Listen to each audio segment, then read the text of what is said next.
Bonjour à tous et bienvenue sur ce nouveau webinaire de Advance Pet Care. Je suis Quentin Garrigue, représentant de la communication et technique chez Advance. Et aujourd'hui, j'ai le plaisir d'accueillir avec nous le docteur vétérinaire Maud Clavel. Bonjour Quentin et Bonjour Maud, merci merci de d'être m'avoir présente. merci à toi. Donc, pour vous, le téléspectateur, Maud est diplômée de l'école vétérinaire de Lyon en 2007.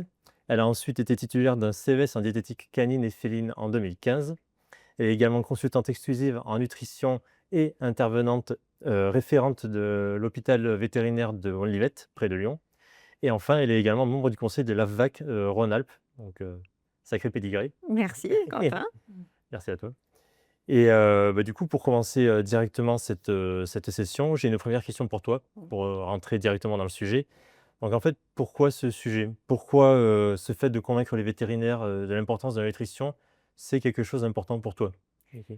Quand on parle de nutrition, très souvent, on va faire un raccourci directement avec l'aliment. Pour moi, la nutrition est vraiment une discipline à part entière dans la médecine vétérinaire et il est vraiment important d'y remettre du sens et du sens scientifique avant finalement de parler de l'outil final qui va être l'aliment.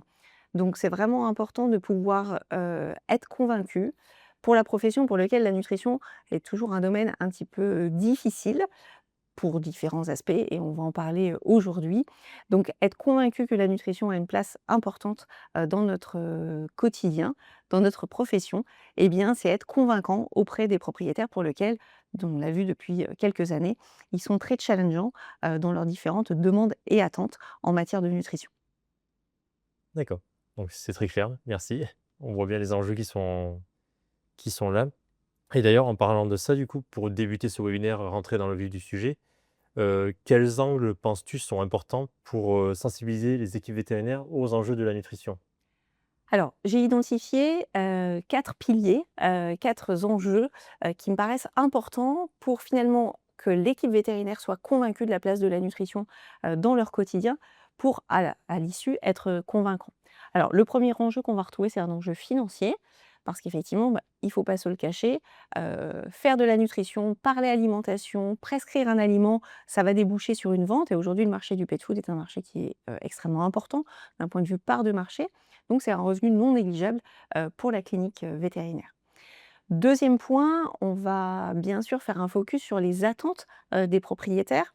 Ça c'est le deuxième enjeu et on voit bien depuis quelques années quand les propriétaires se sont mis à poser un peu plus de questions en matière de nutrition, eh bien, ce décalage qu'on peut avoir entre l'équipe soignante et les attentes du propriétaire, parfois on ne se comprend pas tout à fait, on n'entend pas, on a du mal à comprendre quelles sont les attentes des propriétaires en matière de nutrition. Et c'est ce qui nous amène à en discuter aujourd'hui ensemble. C'est justement bien ces manques, ces défauts, un petit peu d'informations, de connaissances théoriques et pratiques pour pouvoir bien répondre aux attentes du propriétaire. Être convaincu aussi que quand on est vétérinaire, la nutrition, ça fait partie de notre métier de prescripteur, et pas seulement, parce que bien évidemment, cette nutrition, elle se joue à la fois en consultation, quand le vétérinaire va prescrire, la ration alimentaire, quelle que soit la forme de l'aliment, et puis l'ensemble de l'équipe, vétérinaire qui va la accompagner cette prescription, en expliquant la prescription et puis en s'assurant du suivi de la prescription.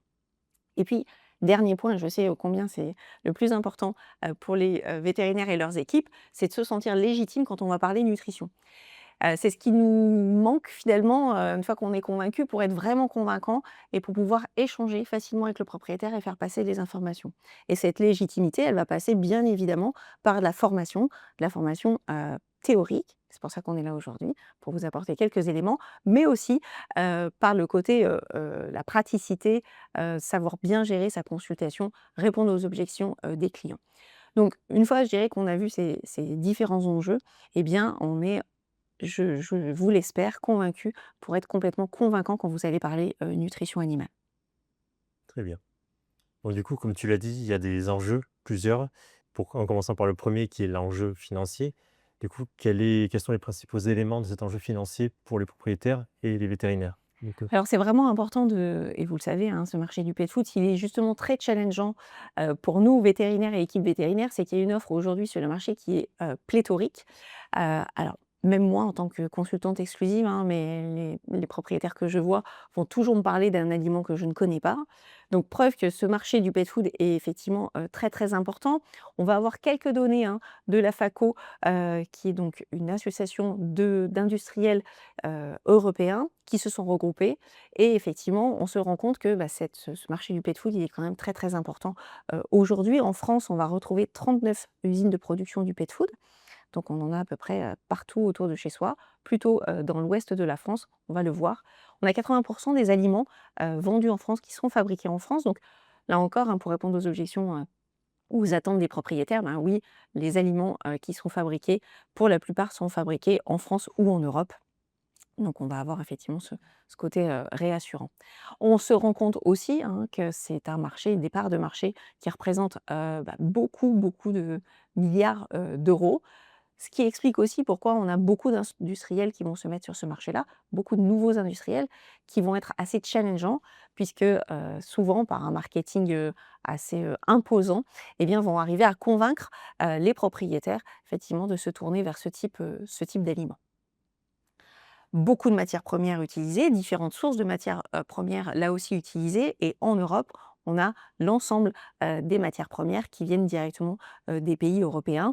Donc là encore, pouvoir bien maîtriser cette connaissance de la fabrication des aliments va être important pour rassurer, le propriétaire sur, bah, qu'est-ce qu'il y a dans cet aliment. Parce que quand on va parler du pet food, sec ou humide d'ailleurs, c'est assez peu transparent pour le propriétaire qui vont nous dire: «Bah, je ne vois pas bien ce qu'il y a dedans». Et du coup, une crainte et une peur, qui a émané depuis ces quelques années. Donc pouvoir rassurer sur la manière dont l'aliment est formulé et la qualité et l'origine, des matières premières utilisées, ça me paraît, très important. Beaucoup de recherches, là aussi, vous le voyez, qui est réinvesti. Le marché du pet food, ça reste un marché qui est ultra excessivement dynamique dans la recherche aussi. Alors c'est plus facile que quand on parle bien sûr de médicaments, mais c'est une discipline hyper intéressante parce qu'on va avoir des innovations, qui sortent assez régulièrement et qui vont là encore, bah, agrandir un petit peu ce pool, de produits qu'on va pouvoir, utiliser, prescrire et qui vont répondre chaque fois à, bah, des caractéristiques et des besoins nutritionnels très spécifiques de chacun, de nos patients. Alors, ce qui est important, hein, c'est de voir ce nombre de plus en plus important de Français qui possèdent des animaux de compagnie et ce nombre ne fait qu'augmenter. On l'a bien vu après le Covid, cet engouement pour l'animal de compagnie, la place aussi de l'animal de compagnie au sein de la société et au sein de la famille. Et donc, bah, plus ce nombre d'animaux grandit, bien évidemment, ces animaux mangeant tous plusieurs fois par jour, et bien évidemment, le marché du pet food, là aussi, grandit. Et donc, en tant que vétérinaire, on a effectivement un rôle important à jouer autour de cette alimentation. On voit ici que dans la répartition, de la typologie des aliments qui vont être, plébiscités ou, distribués, aux animaux de compagnie, on a une petite différence chien et chat. Pour l'ensemble d'entre eux, ils vont manger un aliment, industriel préparé. On n'a pas la répartition sec ou humide. On peut imaginer que chez le chat, pratiquant plus de la binutrition, on va avoir une partie de l'alimentation qui va être donnée sous forme, de pâté.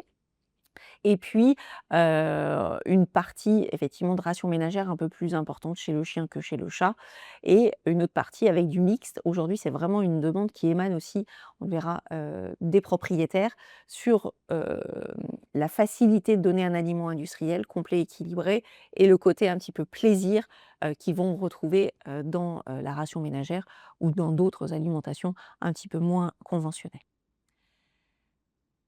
Très intéressant, donc ces derniers chiffres, hein, de la FACO qui donnent quand même un budget annuel autour de l'alimentation de 490 € par an chez le chien et de 316 € par an, chez le chat. Alors bien sûr, toute taille, de chien, confondue, bien évidemment, mais ça reste quand même un budget. On a parfois tendance à sous-estimer, l'importance, financière que le propriétaire souhaite attribuer à l'alimentation, de compagnie. Alors quand on a une moyenne, il y a forcément des chiffres beaucoup plus bas, mais aussi, il ne faut pas l'oublier, des chiffres beaucoup plus hauts et aujourd'hui, eh bien, les propriétaires sont prêts à mettre beaucoup d'argent dans l'alimentation s'ils sont convaincus de l'intérêt que ça a, pour leur animal. Reste à nous de les convaincre, pas tellement sur la partie marketing, de ces différents produits, mais plutôt sur la qualité nutritionnelle et la qualité de la formulation. Donc on voit, hein, dans ces chiffres, qui sont toujours à prendre un petit peu avec des pincettes, mais l'importance, de l'alimentation croquette, chez le chien, de l'alimentation humide, chez le chat, avec un chat sur 2, hein, qui va manger, de l'humide, en plus des croquettes. L'importance des friandises chez le chien, un chien sur 2 mange des friandises et on voit ce chiffre grandir un petit peu chez le chat. Ça fait partie de ces nouveautés, où on donne aussi des friandises, au chat. Donc vraiment cet anthropomorphisme et puis ce calage des habitudes qu'on avait chez le chien, que l'on met un petit peu plus chez le chat. Plus important aussi les restes de table, chez le chien que chez le chat. Alors parce que le chat est un peu plus délicat sur ce qu'il va accepter de manger et en général les restes de table ça va être plutôt du carnet. Chez le chien ça peut être un peu tout et n'importe quoi et là encore ce sera important et bien en tant que praticien pour faire sa prescription en nutrition de tenir compte là encore des habitudes alimentaires, des animaux, qu'ils avaient avant de venir en consultation et en particulier chez le chat, bien penser à faire une prescription en mixte, sec et humide si ça faisait partie des habitudes, alimentaires du chat. Bien évidemment, entre les friandises, les restes de table et puis, d'autres à côté, ça sera important au moment de l'enquête alimentaire en consultation, de bien prendre connaissance de tous ces points pour pouvoir y apporter, des réponses, nutritionnellement plus adaptées que ce qui pouvait être donné, jusqu'ici.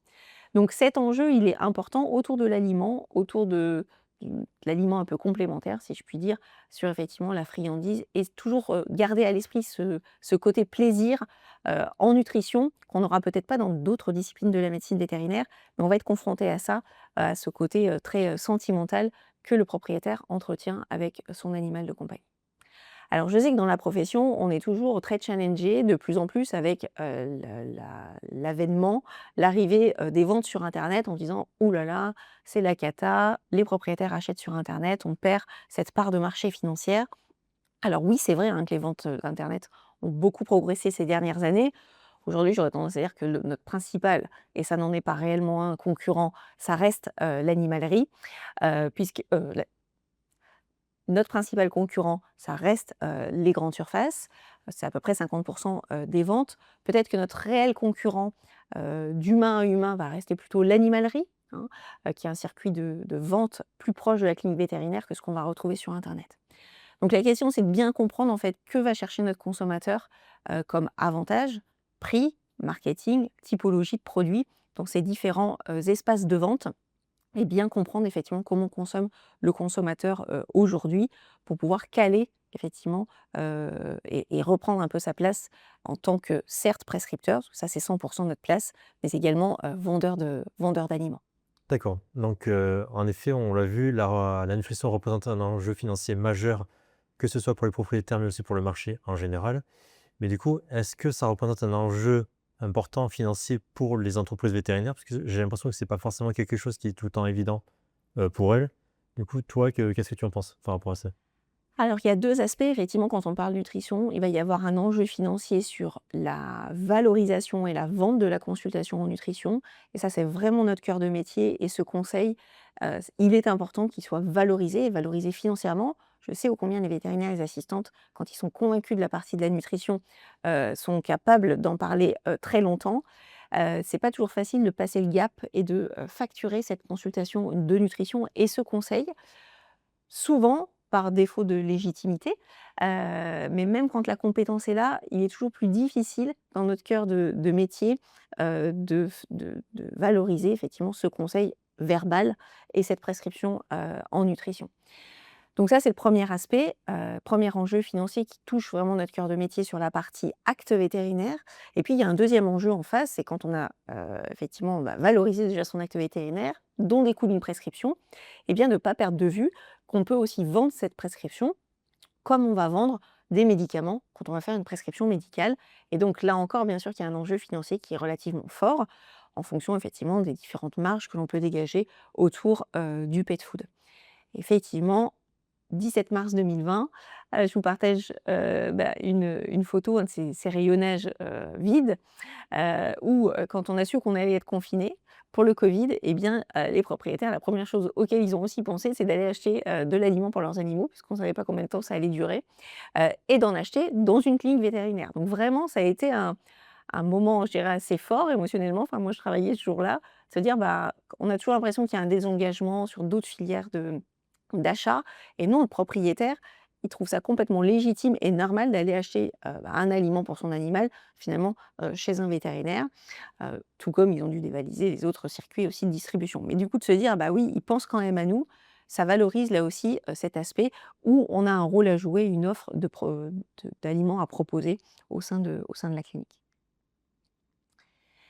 Aujourd'hui, parce que, le marché est plus challengeant, qu'on a, cette vente sur internet qui grandit et qui cessera pas de croître, je pense, dans les années à venir, la possibilité, là aussi pour l'équipe vétérinaire, de délocaliser une partie, de ces ventes, d'aliments sur les plateformes de click and collect, qui permet effectivement de répondre, d'apporter une réponse digitale à la vente de l'aliment qui peut correspondre à une partie, des propriétaires qui souhaitent acheter sur ce canal, de consommation.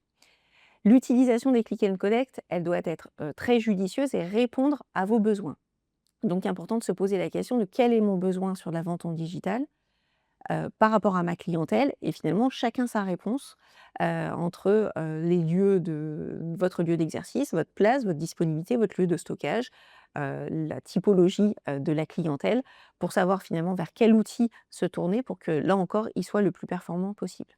La vente sur internet, elle permet effectivement de diminuer le coût facial pour, le client. Donc ça peut être un argument, commercial. Mais pour moi, en tant que vétérinaire, pratiquant la nutrition, c'est vraiment important de revaloriser votre prescription et finalement pourquoi je prescris cet aliment? Qu'est-ce qu'il y a dans cet aliment pour valoriser la prescription de qui mange quoi? Pour cet animal, il faut cet aliment. Plutôt que de faire un focus prix, j'aurais tendance à dire, puisque on l'a vu, préalablement, eh bien, les propriétaires sont capables, quand ils sont convaincus, de mettre un budget important sur l'alimentation de leur animal, si ça doit convenir à leur animal. Donc ça, c'est vraiment très important. Certains arguments aussi qui étaient, du gain de temps pour le propriétaire, pour l'équipe vétérinaire, autour de la vente de l'aliment, pour moi, il est vraiment important de garder cet aspect et ce conseil. Et si finalement nos premiers concurrents, c'est peut-être l'animalerie, c'est aussi parce que les propriétaires ont besoin de cet échange, humain, de quelqu'un qui échange, qui pose des questions, qui s'intéresse à leur animal. Et ça, c'est tout notre rôle, de la clinique vétérinaire qu'il ne faut pas perdre.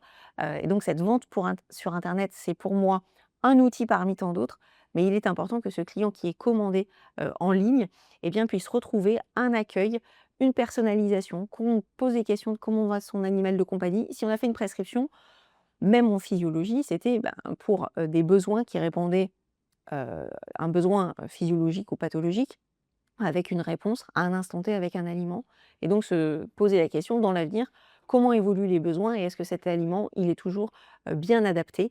Et donc que votre assistante à l'accueil qui va recevoir le client puisse poser ces questions et s'il y a une problématique identifiée, eh bien revenir en consultation de nutrition. Donc n'oubliez pas que ce click and collect va permettre effectivement un développement des ventes sur un certain aspect, mais ne pas perdre, la partie, conseil autour de ce click and collect. Donc un click and collect du digital, oui, mais tout en gardant effectivement notre qualité, nos compétences professionnelles de médecine vétérinaire. Aujourd'hui, il y a plein d'autres plateformes qui vendent de l'aliment et qui vendent de l'aliment pas cher, peut-être même moins cher. Donc qu'est-ce qui fait que nos clients continuent d'acheter sur nos plateformes à nous? Eh bien, c'est tout l'accompagnement en amont sur la prescription, je dirais, et en aval sur le suivi, d'où l'importance, eh bien, d'avoir une cohérence au sein de l'équipe, entre vétérinaires et assistantes vétérinaires. Aujourd'hui, on le sait, l'animal de compagnie fait partie intégrante de la famille, au même titre que l'enfant, que le frère, la sœur, l'oncle, et cetera. Et les propriétaires, du coup, attendent le meilleur pour leurs animaux, en termes de bien-être et du coup de nutrition. Et du coup, quelles sont les attentes qu'on peut attendre des propriétaires vis-à-vis de ça? Les attentes des propriétaires, elles sont nombreuses aujourd'hui, puisque comme tu l'as dit Quentin, la place de l'animal de compagnie, ces dernières années, a beaucoup augmenté, au sein de la société et au sein de la famille. Et aujourd'hui, eh bien, on considère que, notre chien, notre chat, nos chiens, nos chats font partie intégrante, de la famille, tout comme, les enfants. Et on voit bien avec cette notion de pets parent qui est, arrivée, cette affiliation, hein, qu'on ait des enfants ou qu'on n'en ait pas, avec, nos animaux de compagnie où on se fait appeler, hein, la maman d'eux, le papa d'eux ou, c'est mon fils, c'est ma fille. Donc il y a vraiment aujourd'hui plus de barrières avec l'animal de compagnie tel qu'on pouvait l'avoir il y a quelques années maintenant. Donc à ce titre, puisque ça fait partie intégrante d'un membre de la famille, bon, on se pose la question de où on va partir en vacances avec son chien, son chat. quels soins, l'habitation, son bien-être au quotidien et bien sûr la nutrition, puisque mangeant plusieurs fois par jour, c'est une évidence de se poser la question. Aujourd'hui, on sait aussi que les propriétaires, en humaine, on se pose beaucoup de questions autour de nos régimes alimentaires. Tout le monde a un avis sur la question, pratique un régime alimentaire particulier et donc à ce titre-là, eh bien, on trouve ça complètement légitime et normal de se reposer la question, de son animal de compagnie. Qu'est-ce qu'il doit manger et qu'est-ce qu'on va lui donner, à manger?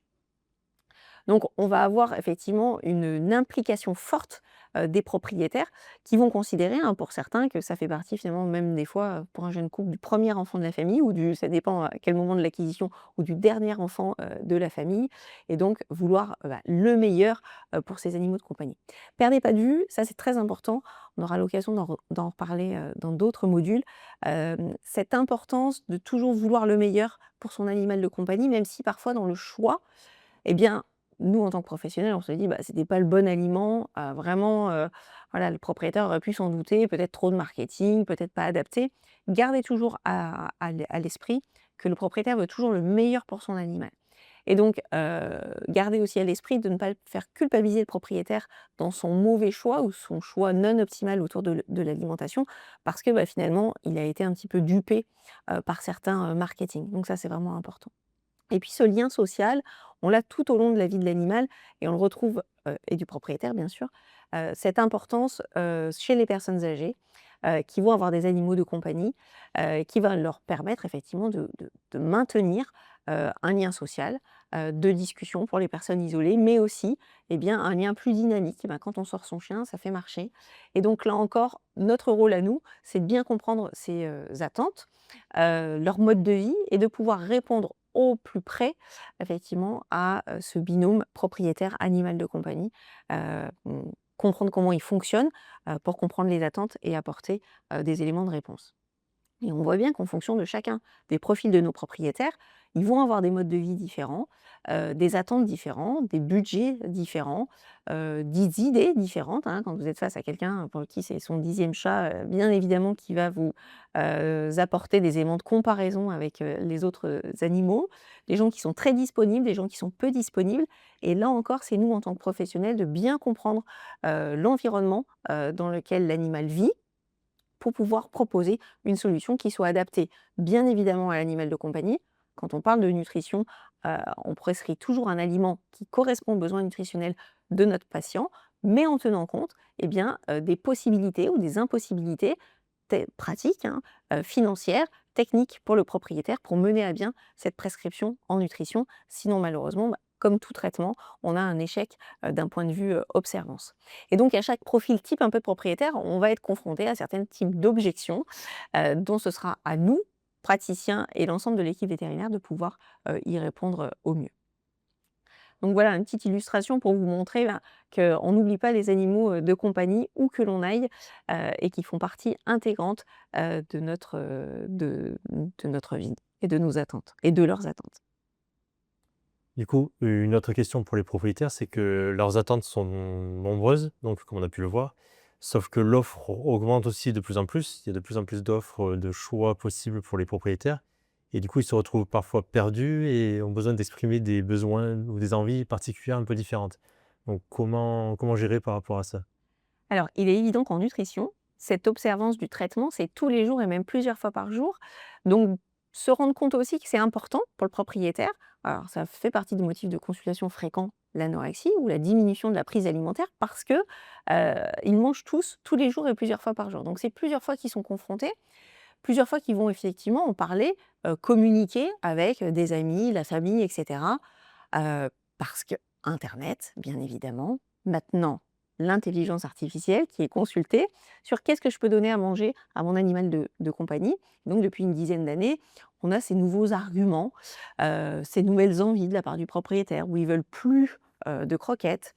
Ils aimeraient mieux savoir ce qu'il y a dans l'aliment et finalement un aliment industriel qui suit un cahier des charges, et un cahier des charges qualitatif très pointu, très poussé, justement pour que l'aliment soit très homogène, bah, en face, on a des propriétaires qui disent: «Ouais, c'est trop homogène», donc finalement, qu'est-ce qui se cache derrière? Ils veulent plus de protéines dans l'aliment, plus de viande. Donc là, des fois, leurs envies sont pas très claires. Donc à nous d'aller poser aussi des questions pour comprendre réellement ce qu'ils souhaitent. Cette envie de voir leur animal prendre du plaisir, ça c'est vraiment une notion qui est très importante en nutrition et ce qui a fait du coup le buzz un petit peu, du BARF, donc Bone and Raw Food, hein, nourrir son animal un petit peu comme dans la nature à base de viande et d'os. À l'opposé, on a eu des demandes autour d'aliments végétariens, plutôt par mimétisme avec le régime alimentaire, du propriétaire. Et puis, et je sais que ça vous challenge aujourd'hui beaucoup, toutes ces objections autour de l'aliment sans céréales, sans gluten, sans amidon. Alors là, souvent c'est pas très clair de la part du propriétaire, donc il va falloir aller poser des questions un petit peu précises pour comprendre quelle est réellement leur envie. Parfois, effectivement, c'est un peu flou pour eux aussi, parce que le voisin, donne un aliment sans céréales à son chien, parce que le vendeur de l'animalerie leur a dit que c'était mieux. Assez souvent, ça s'arrête, proche de ce genre d'argument-là. On peut avoir envie, là aussi par mimétisme avec leur, régime alimentaire, d'un aliment plutôt bio. Donc là aussi, leur expliquer comment ça marche dans le pet food, le bio. Et puis on l'a vu, les friandises sont, nombreuses chez le chien comme chez le chat. Et puis il y a une vraie envie de s'impliquer. Alors ça aussi, on l'avait vu avec le covid, hein, cette envie de s'impliquer dans le soin, dans l'accompagnement. Aujourd'hui, nos propriétaires, ils ont envie d'être actifs.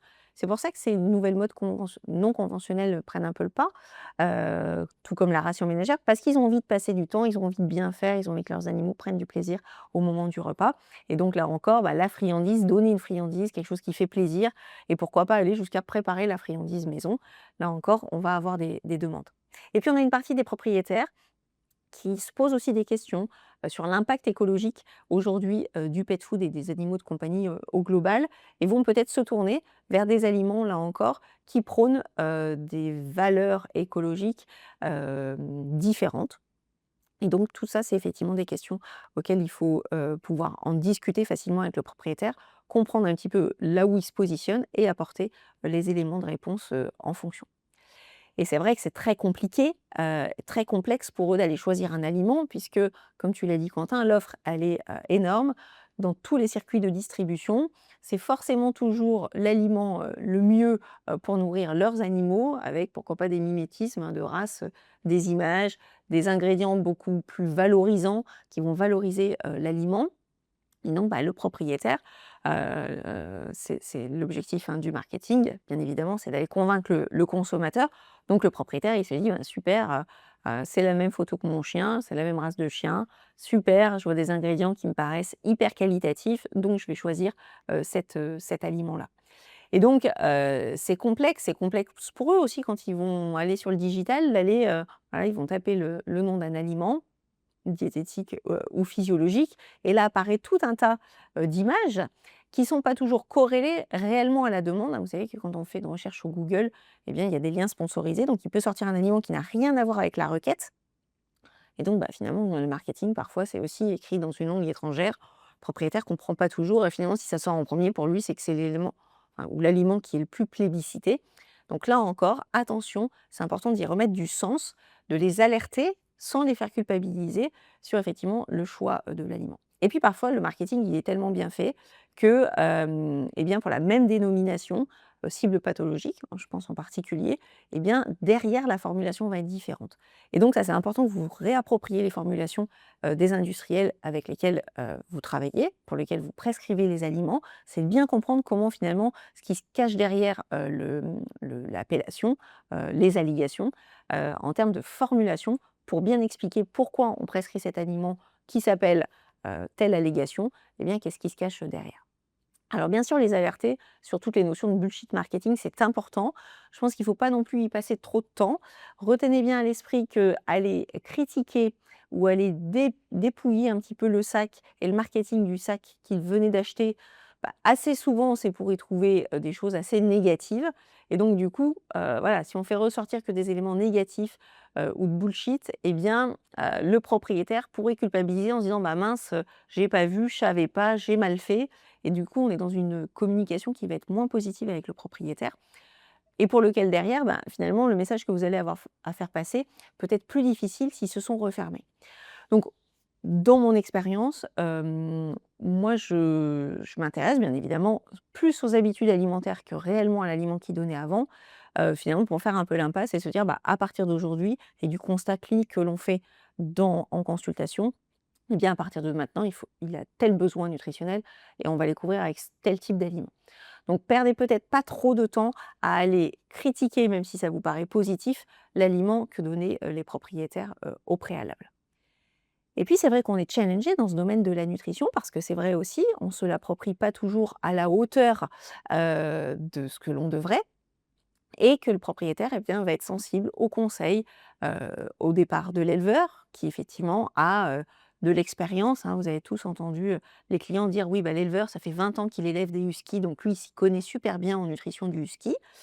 OK, il est quand même pas vétérinaire non plus, donc il y a l'expérience est liée à la science et c'est souvent, assez complémentaire. Puis quand, vous avez un chiot en croissance, hein, pour lequel l'alimentation est un pilier fondamental pour que l'individu devienne un adulte en bonne santé, eh bien on est confronté, dans un deuxième temps à l'éducateur canin qui assez souvent a aussi des aliments, qu'il veut vendre et qu'il va vouloir, positionner.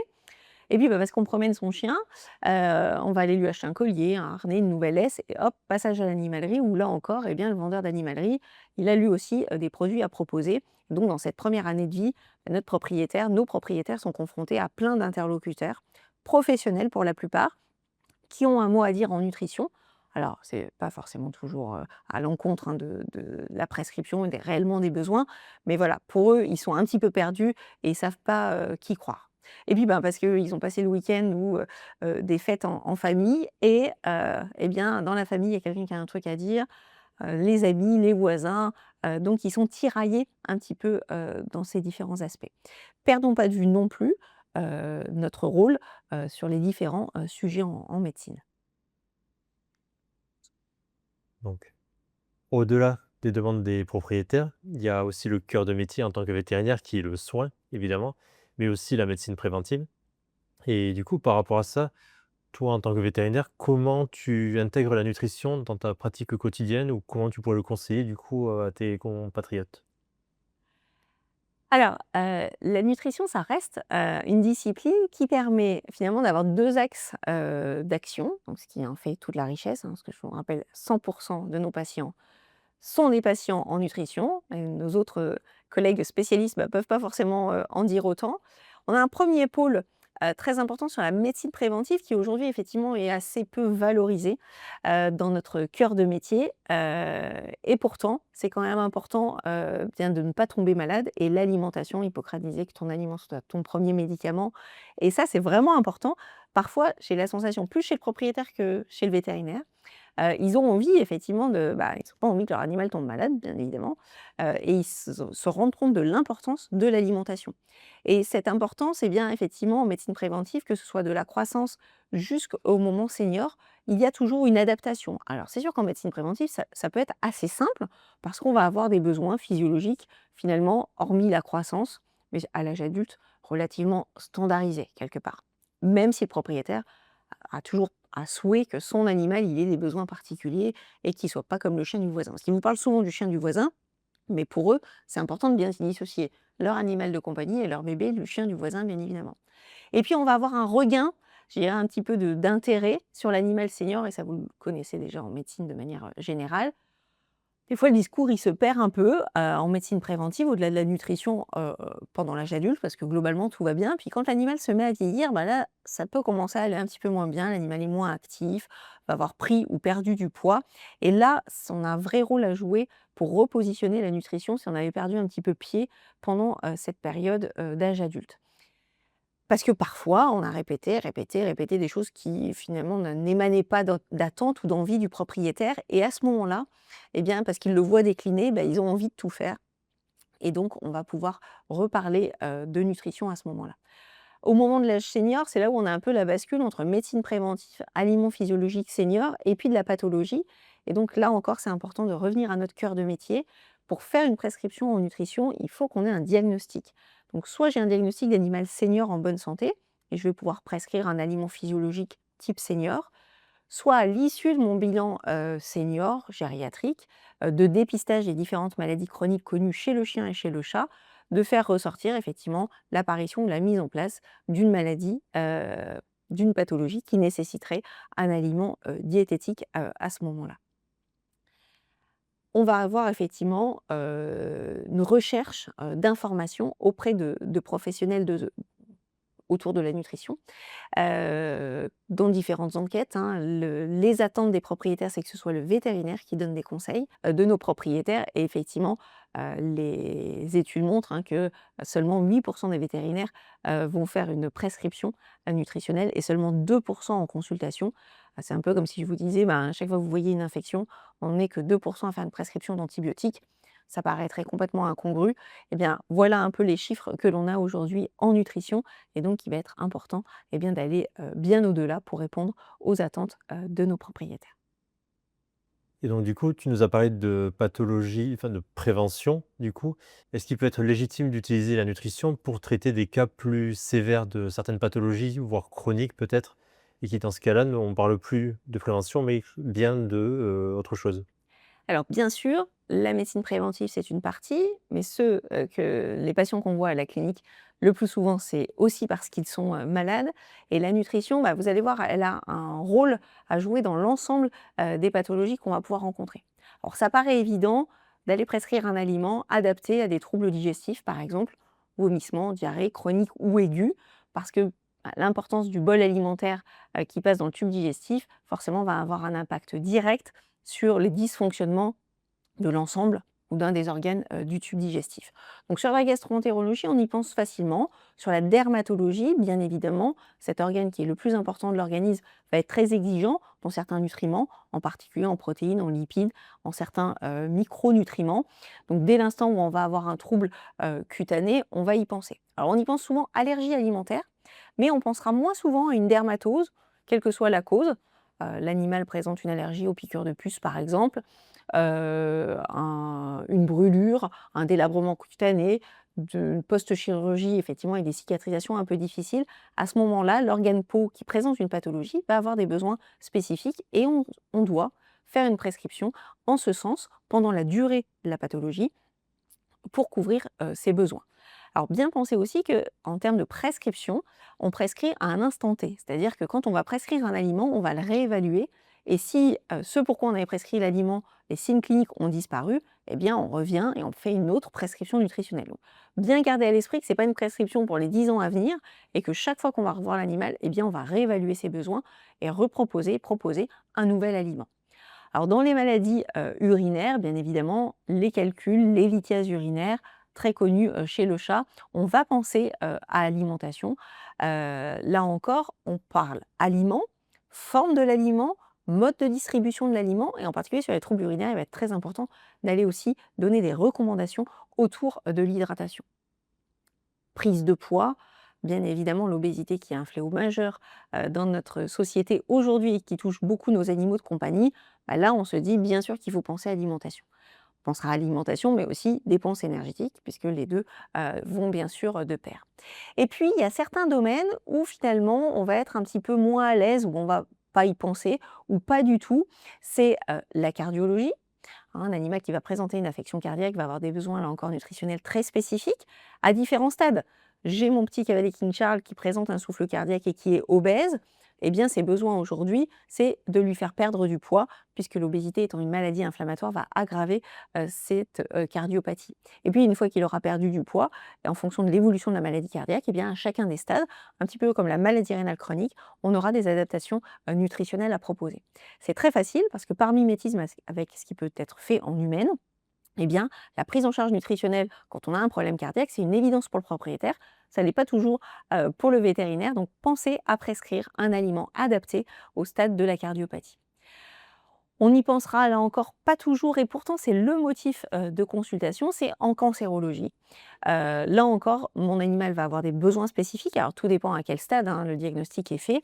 On sait que c'est tout comme les cardiopathies, eh bien des maladies cachectisantes où l'animal va perdre sa masse graisseuse mais également sa masse musculaire et on sait que la cachexie est un facteur, pronostic, négatif en augmentant la morbidité et la mortalité.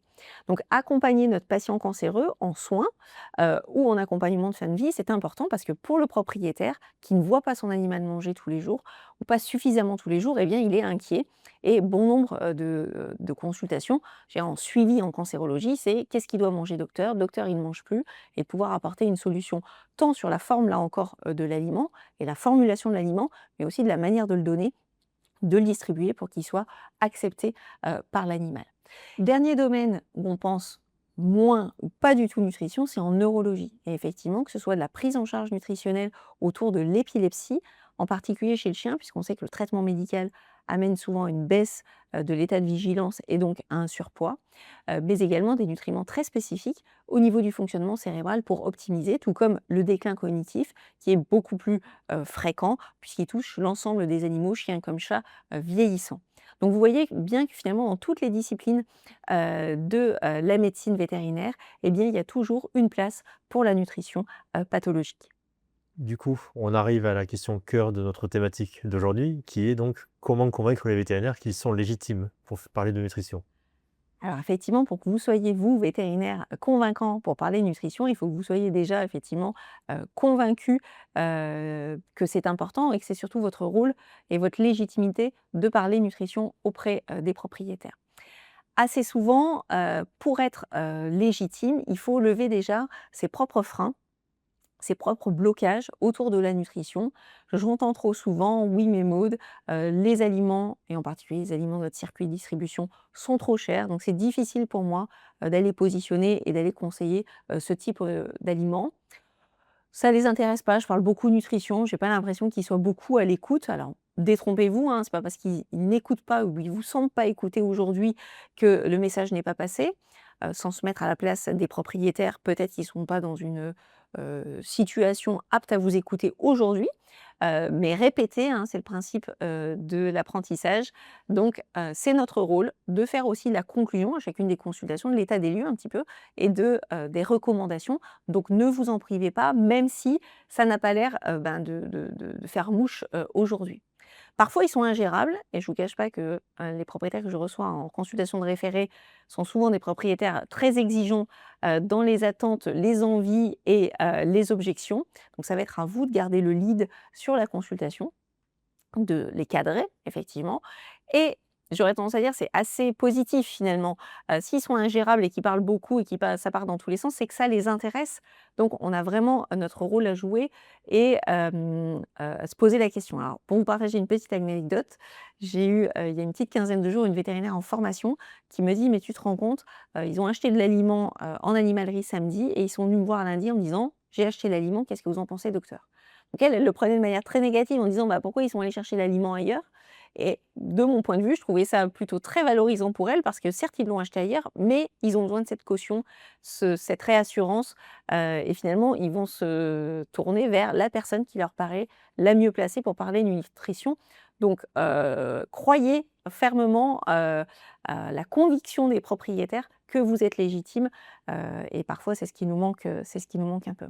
Et oui, c'est un marché très concurrentiel et peu importe.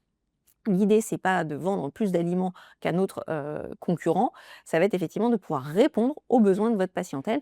Notre rôle à la clinique, c'est de vendre, les aliments qu'on aura prescrits au sein, de notre patientèle. Donc l'idée, c'est pas forcément nourrir, tout votre quartier, non plus. Pour être, légitime, se sentir à l'aise, je sais que parfois, souvent même, bah, on n'est pas très à l'aise pour parler nutrition parce qu'on ne connaît déjà pas les gammes d'aliments, hein, que vous avez dans vos cliniques. Là, je vous invite vraiment à aller, reprendre des rendez-vous avec vos industriels, les vétérinaires techniques, les délégués pour bien comprendre quels sont les avantages, des différents aliments pour pouvoir être, ben, bien sûr, convaincu de continuer de travailler avec, tel ou tel laboratoire et de pouvoir expliquer aux propriétaires pourquoi vous allez prescrire ce type, d'aliments. Bien évidemment, des fois on se sent pas légitime quand, à la première question objection du client, bah, on ne sait pas répondre. Donc là encore, et bien, une fois qu'on est plus à l'aise et on va le voir comment, ça sera plus simple et vous vous sentirez moins agressé par ces objections, des clients. Parce que effectivement, si on ne peut pas leur répondre, ça va être difficile de les convaincre. Alors comment on fait? Eh bien, on va se former déjà en nutrition et vous allez vite voir que après quelques bases, théoriques très simples, eh bien, on peut répondre à 90 des objections, des clients qui, en général, sont quand même pas très abouties et pas très creusées. Donc, savoir avoir des connaissances théoriques va vous permettre d'être plus à l'aise, de vous sentir plus légitime, de répondre plus facilement aux objections des clients et de pouvoir mieux conseiller les propriétaires.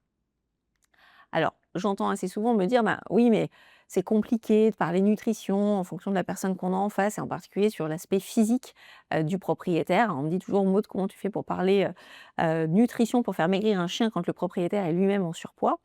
Alors je dirais que moi, je n'ai pas de frein, sur ce point-là. Gardez à l'esprit que vous êtes vétérinaire, pas endocrinologue pour humains. Donc les problématiques de surpoids ou, comme sur l'image ici, eh bien, de maigreur du propriétaire ne doit pas impacter votre professionnalisme autour de la prise en charge nutritionnelle, des animaux et donc effectivement de s'affranchir complètement. Vous connaissez pas l'histoire, des propriétaires qu'il y a derrière, donc n'allons pas sur ce terrain un peu, glissant, tout comme sur l'aspect financier de se dire: «Ah mais moi je pense qu'ils n'ont pas trop les moyens» ou au contraire, ben, eux ils ont vraiment les moyens, pourquoi finalement ils n'entendent pas cette prescription? Là encore, finalement ça n'est pas ce que renvoie, le propriétaire qui est complètement la réalité, donc pas de frein, là-dessus. Et puis, savoir expliquer en étant convaincu soi-même et pouvoir convaincre le propriétaire de l'intérêt de la nutrition à la fois en médecine préventive, mais aussi dans la prise en charge des pathologies. L'objectif, c'est de réduire les coûts annexes, que ce soit les traitements médicaux ou éventuellement chirurgicaux. On voit bien qu'un animal, je vous ai repris ici l'exemple du surpoids, un animal en surpoids, eh bien, va avoir beaucoup plus de comorbidités qui vont entraîner plus de consultations vétérinaires et de soins vétérinaires qui vont avoir un coût au final. Donc ça, c'est un argument, de plus pour aller aussi, convaincre, le propriétaire, eh bien, de l'intérêt, de la prise en charge, nutritionnelle pour son patient. Et évidemment, tu le sais mieux que moi, les vétérinaires ne sont pas seuls. Ils ont toute une équipe avec eux, donc notamment les auxiliaires vétérinaires. Et donc, quel rôle vont jouer, ces auxiliaires vétérinaires et le reste de l'équipe dans cette prescription, nutritionnelle? Alors, c'est fondamental, les rôles, de l'équipe, au global, parce que vraiment en nutrition, il n'y a pas de performance de la structure, sans, une formation conjointe où chacun a des rôles très particuliers. Le vétérinaire, c'est le prescripteur dans sa consultation. Mais ce vétérinaire, il ne peut pas performer seul et il a besoin d'être entouré d'une équipe d'assistantes vétérinaires qui vont permettre eh bien, cet accompagnement dans ce parcours un petit peu client où effectivement il y a dans un premier temps hein, l'accueil et c'est là encore l'assistante qui va être en première ligne de mire pour effectivement répondre ou être sollicitée autour des envies des propriétaires. Donc l'idée, c'est de pouvoir effectivement identifier, cette typologie du client, pouvoir échanger avec, le vétérinaire sur des points un petit peu particuliers, des éléments de vie qui auraient pu changer aussi pour le propriétaire. Le patient passe en consultation, le propriétaire fait sa prescription. Là encore, hein, les clients, tentent, hein, parfois de dire: «Oui, mais le docteur m'a dit que». Donc là aussi, votre communication positive entre vous, bah, va vous permettre de savoir qu'effectivement, en consultation, vous ne dites jamais ça. Ça permettra de ne pas débouter l'assistante, à l'accueil et donc quand elle réceptionne, le client et le patient, eh bien l'accompagnement de la prescription. Très souvent, en consultation, le propriétaire va dire: «Oui, oui, j'ai tout compris» et cetera. Puis finalement, il dit à l'assistante: moi, j'ai pas tout compris ce que m'a dit le docteur, comment il faut que je fasse, exactement? Donc l'explication de la prescription, elle revient à l'assistante vétérinaire sur, cette partie-là. Le propriétaire part à la maison et puis le propriétaire va revenir chercher de l'aliment, revenir peser son animal ou revenir faire réévaluer en consultation son animal et là encore, un rôle fort de l'assistante de prendre, des informations, au retour et au passage chaque fois, du client, que ce soit pour récupérer, son sac d'aliments via le click and collect par exemple, donc ne pas perdre ce lien qui est précieux. C'est ce pourquoi d'ailleurs il pousse la porte d'une clinique vétérinaire, c'est une prise en charge, globale et en nutrition on n'a jamais d'effet one shot et une prescription de nutrition doit être suivie et suivie dans le temps. Et puis parce qu'on a aussi une partie, hein, de l'alimentation, de la nutrition qui se joue, à la clinique et en hospitalisation. N'oublions pas l'importance de cette prise en charge nutritionnelle qui revient le plus souvent dans le suivi et dans le nursing nutritionnel aux assistantes et donc cette prise en charge, de l'alimentation de nos animaux hospitalisés jusqu'à ce qu'ils puissent, repartir à la maison. Et donc du coup, on arrive à la dernière question et pas des moindres. Donc au final, pour que l'ensemble de cette équipe soit convaincante et que ça puisse fonctionner convenablement, quels sont les éléments clés que tu conseilles, de retenir? Alors on retiendra comme toujours l'élément clé et le plus difficile, c'est la communication. La communication au sein de votre équipe, qui est, extrêmement importante et donc ça veut dire, prendre le temps, régulièrement de se poser sur des actualités en nutrition, des actualités, sur les prises en charge de différentes pathologies et donc de pouvoir se parler et avoir un discours qui est, commun. Parce qu'au milieu de tout ça, eh bien, ce discours, commun, il va être aussi à échanger et on a une relation tripartite avec le propriétaire, donc il faudra faire passer notre message commun avec, les mêmes mots, j'aurais tendance à dire. Donc on a vraiment une équipe conjointe avec, là encore, 2 piliers très différents, sur la nutrition préventive et la nutrition pathologique, où chacun va pouvoir aller se spécialiser et approfondir un sujet dans lequel il est aussi plus à l'aise.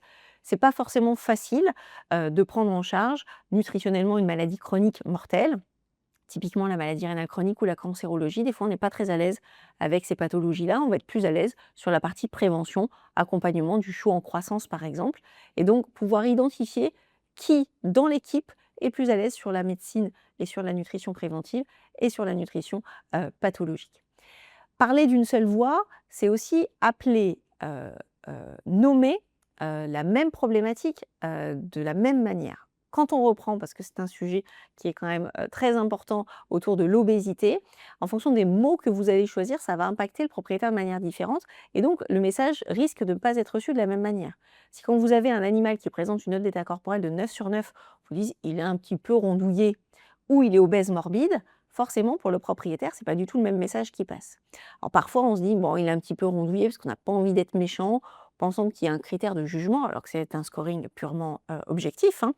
Donc là encore, au sein des praticiens et des équipes vétérinaires, de se dire: «Bah tiens, quand tu vois tel animal, comment tu le nommes?»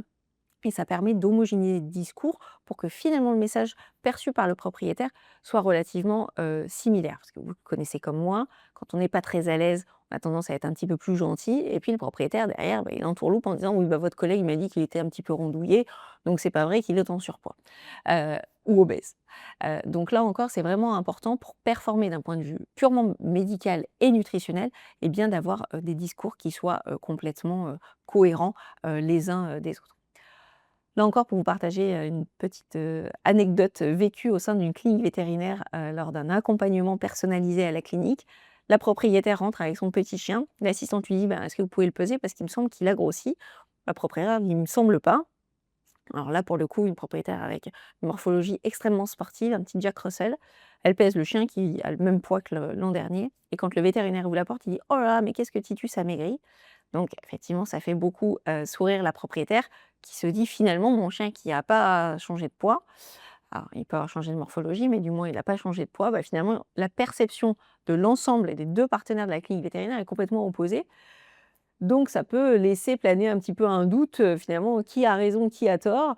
Le plus souvent, malheureusement, c'est l'avis du vétérinaire qui peut prendre, le lead sur celui de l'assistante vétérinaire et donc là encore, bah, diminuer un petit peu l'image perçue, pour l'assistante vétérinaire.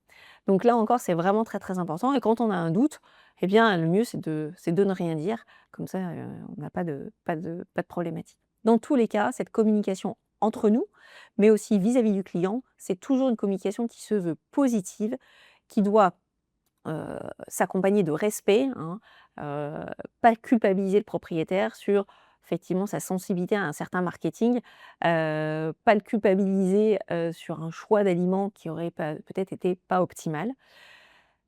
Quand on se sent légitime et qu'on veut être convaincant, il y a bien sûr la tonalité, la manière de parler, de s'exprimer qui va être très importante. Donc le non-verbal joue un rôle, là encore important.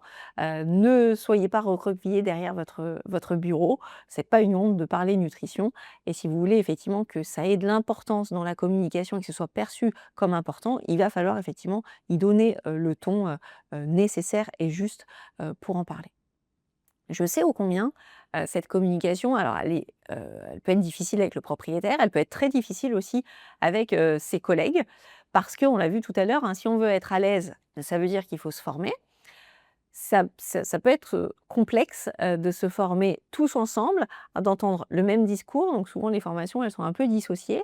Et puis, quand on revient à la clinique et bien dans le flot de tout ce qu'on a, aussi à faire autre, et bien c'est pas facile de changer les habitudes et à un moment donné, on peut se sentir un peu seul dans la barque où, on parle nutrition tout seul dans son coin, mais on n'est pas forcément arrivé à rallier l'ensemble de l'équipe et puis, bah, parce que voilà, nos journées sont très chargées, finalement on lâche un petit peu cette thématique-là et donc c'est dommage.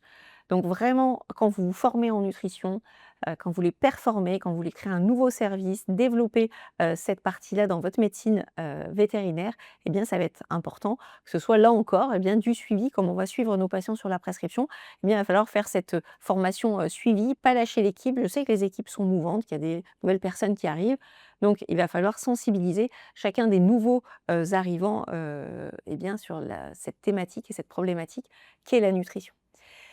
Une fois qu'on est bien formé, qu'on communique bien, que tout le monde veut aller dans le même sens en matière de nutrition, eh bien, il va falloir continuer de communiquer auprès des propriétaires et d'utiliser aujourd'hui tous les outils de communication que l'on a à notre disposition, que ce soit dans nos locaux, mais pourquoi pas d'utiliser aussi le digital, soit votre site internet ou les réseaux sociaux, pour communiquer, communiquer sur ce que vous faites, communiquer parce que vous avez mis en place une consultation de nutrition, à quoi ça correspond, combien ça coûte?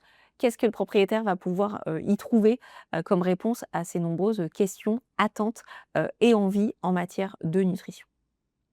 Et puis bien évidemment, cette compétence, professionnelle qu'on est les seuls, nous vétérinaires, à avoir, c'est de découler, de notre consultation de médecine vétérinaire, de l'évaluation nutritionnelle et bien d'évaluer les besoins nutritionnels de chacun de nos patients, des besoins qui sont complètement individuels et personnalisés pour pouvoir proposer une prescription nutritionnelle qui soit adéquate vis-à-vis, de son, patient. Du coup, pour conclure, est-ce que tu as des choses à recommander, à résumer au final pour nos amis vétérinaires? Alors, on retiendra qu'il est important à l'issue, de la consultation, de votre examen clinique, mais aussi de l'enquête alimentaire, de pouvoir faire une prescription. Celle-ci, elle doit être écrite. Ça donne également aussi un gage d'importance, hein. Quand vous faites une prescription médicale, vous écrivez toujours, sur une ordonnance. Donc là aussi, cette prescription médicale, elle doit être notée sur une ordonnance et finalement, eh bien, il y a tellement de choses à dire autour de la prescription qu'elle doit faire l'objet, d'une ordonnance à part entière. Donc bien évidemment, on va prescrire un aliment, une dose de l'aliment, mais on ne s'arrête pas là. On va expliquer comment on va peser peut-être précisément cette dose, expliquer la transition alimentaire, quelles sont les friandises qui vont être, autorisées, quel suivi on en attend, quels éventuels, effets secondaires on peut attendre, hein. On prescrit un aliment riche en fibres, peut-être que le score fécal va être impacté et donc de lister, tous ces points-là sont très importants pour le propriétaire pour bien suivre, cette, recommandation, hem, cette nutrition, très précise.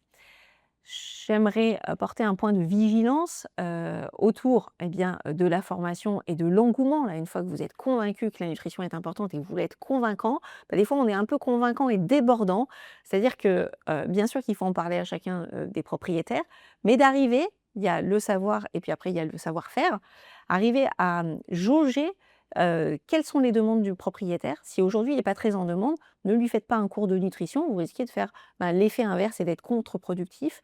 Donc vous, vous avez à partir de maintenant du savoir en nutrition et de pouvoir aller distiller et choisir les bons arguments qui peuvent être percutants pour le propriétaire pour qu'il puisse bien suivre cette prescription en nutrition.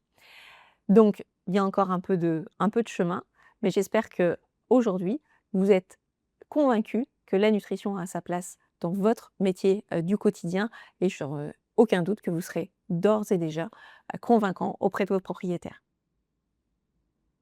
Très bien. Donc nous voilà arrivés à la fin de notre présentation. Merci à toi Maud pour cet échange très constructif. Merci Quentin. Pas de souci. J'espère que les vétérinaires sauront être convaincus du coup par cette présentation et du coup pour devenir, eux-mêmes plus convaincants. Et de votre côté, si vous souhaitez accéder à cette présentation, vous pouvez y accéder sur notre plateforme dédiée aux vétérinaires et aux auxiliaires vétérinaires Vets Clinics, mais également sur YouTube. Et si cette présentation vous a plu, n'hésitez pas à vous abonner à nos différentes plateformes pour avoir accès au contenu qui suivra et qui proposera des thématiques différentes. Merci à vous et encore merci Maud. Merci Quentin. Chez Advanced Veterinary Diets, nous savons à quel point il est important pour vous de prendre soin et de protéger votre chien ou votre chat. C'est pourquoi cela fait plus de 25 ans que nous sommes engagés dans la recherche de régimes vétérinaires de haute qualité avec notre équipe d'experts en nutrition. Grâce à nos connaissances, nous avons développé la gamme Advanced Veterinary Diets, une gamme d'alimentation vétérinaire avec des ingrédients fonctionnels et des nutriments soigneusement sélectionnés qui nous permettent d'offrir des résultats réels cliniquement prouvés. Ainsi, vous pouvez prendre soin de la santé de votre chien ou de votre chat en cas de problèmes gastro-intestinaux, de surpoids, de problèmes dermatologiques ou articulaires et bien d'autres pathologies. De plus, nos principaux régimes contiennent la formule Active Defense. Cette formule exclusive contient des probiotiques, des prébiotiques et des fibres, ingrédients aux propriétés scientifiquement prouvées qui favorisent un microbiote intestinal sain, essentiel pour de bonnes défenses naturelles. Avec les résultats d'Advanced Veterinary Diets, prenez soin de sa santé en le protégeant de l'intérieur, et rien ne pourra l'arrêter.